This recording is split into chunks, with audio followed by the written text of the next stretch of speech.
Gold, trusted gold buyers. మీరు తాకట్టు పెట్టిన బంగారాన్ని విడిపించి ఈ రోజు ఉన్న మార్కెట్ ధరకు కొనబడను.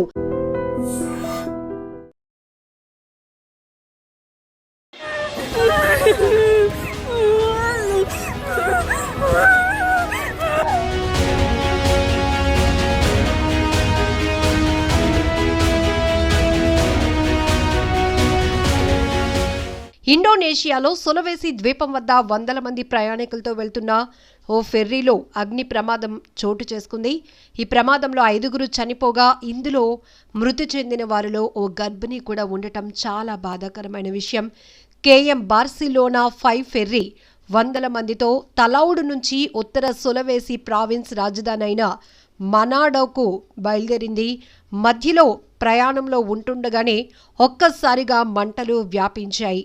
అయితే కొన్ని క్షణాల్లోనే ఈ మంటలు భారీగా వ్యాప్తి చెందటం వల్ల ప్రయాణికులు తీవ్ర భయాందోళనకు గురయ్యారు. దీంతో కొందరైతే వెంటనే ఆ మంటలకు భయపడి నీటిలోనికి దూకేశారు. విషయం తెలుసుకున్న రెస్క్యూ బృందాలు సహాయక చర్యలు చేపట్టారు. కానీ ఫలితమైతే లేకపోయింది. 5గురు మృతి చెందారు.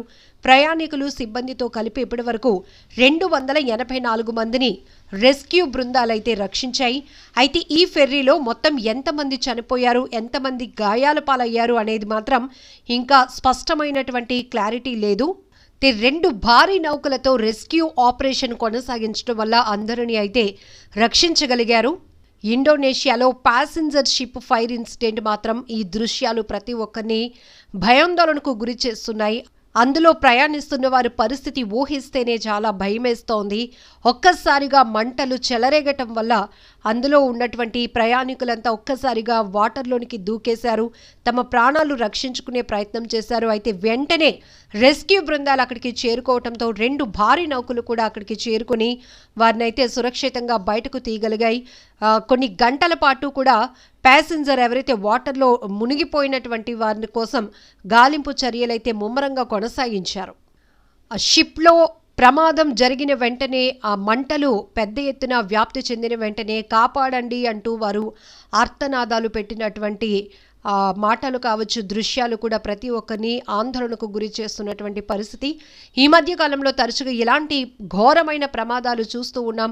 విమాన ప్రమాదాలు, ఇప్పుడు ఏకంగా ప్యాసింజర్స్తో వెళ్తున్నటువంటి నౌకలు ఇలా ప్రమాదాలకి గురి కావటం, మంటలు పెద్ద ఎత్తున వ్యాప్తి చెందటం, అందులో మృతుల సంఖ్య పెరుగుతూ ఉండటం, అలానే అందులో ఇరుక్కున్నటువంటి వారి పరిస్థితి, వారికి నిజంగా ఒక రకమైన ప్యానిక్లోనికి వెళ్ళిపోతారు కంపల్సరిగా. ఎందుకంటే ఇలాంటి ప్రయాణాలు చేయాలంటేనే భయపడే పరిస్థితి ఉంటుంది. చిన్నపిల్లలు, పెద్దలు, ఇలా ప్రతి ఒక్కరూ కూడా ప్రయాణిస్తున్నటువంటి ఈ షిప్ ఏదైతే ఉందో ఒక్కసారిగా మంటలు వ్యాప్తి చెందాయి.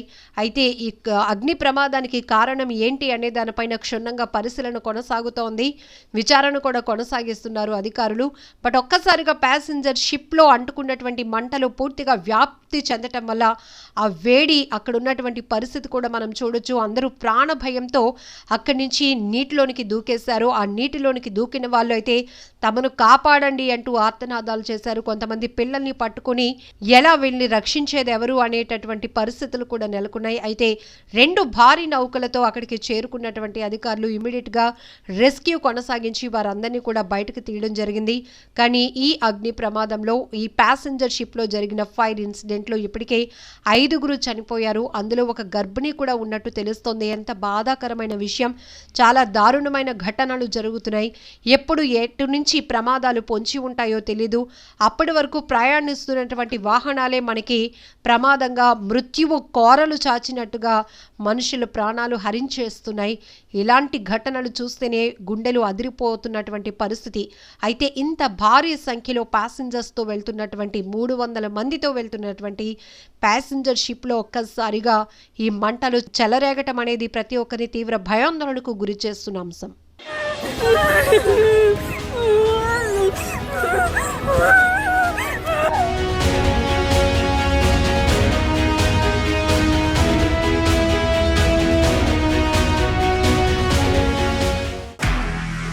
నిజంగా ప్రస్తుతం ఉన్నటువంటి సమాజం దేనికి ప్రయారిటీ ఇస్తుంది? ఆర్థిక సంబంధాల చుట్టూ మాత్రమే తిరుగుతుంది. మళ్ళీ ఎన్నికలంగానే చాలా విరక్తి కలుగుతాం. మంచి అనిపిస్తుంది కదా, లేడీస్ కూడా ఛాలెంజింగ్ జాబ్స్ చేసినప్పుడు చాలా బాగుంటది. ట్రాఫిక్ అసిస్టెంట్స్ గా నియమించిన ట్రాన్స్జెండర్స్ అందరితో సాల్యూట్ చేయించుకుంటున్నారు. ఫుడ్ డెలివరీ ఇవ్వటానికి వెళ్ళినటువంటి డెలివరీ బాయ్ అనిల్ పై కళ్ళ ముందు పెళ్ళండి కొట్టి